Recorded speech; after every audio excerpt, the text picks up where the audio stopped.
Bwana awe nanyi. Somo la Injili takatifu lililoandikwa na Mathayo.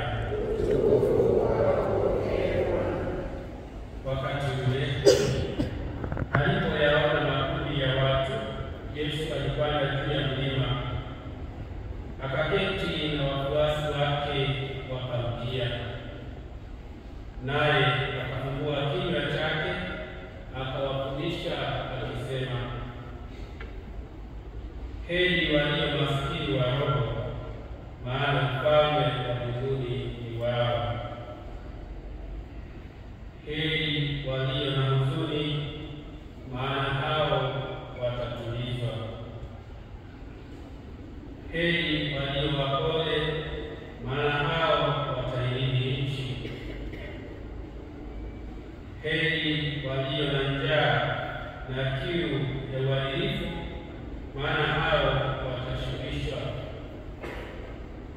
Heri walio na huruma, maana hao watapata huruma.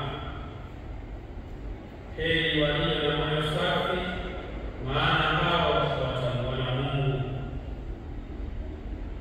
Heri wapatanishi, maana wataitwa wana wa Mungu. Heri wanaodhulumiwa kwa ajili ya haki, maana ufalme wa mbinguni ni wao. Heri ninyi watu wakiwatukana na kuwadhulumu na kuwasingizia vibaya kwa uongo kwa ajili yangu. Furahini, shangilieni, kwa kuwa thawabu yenu ni kubwa mbinguni. Injili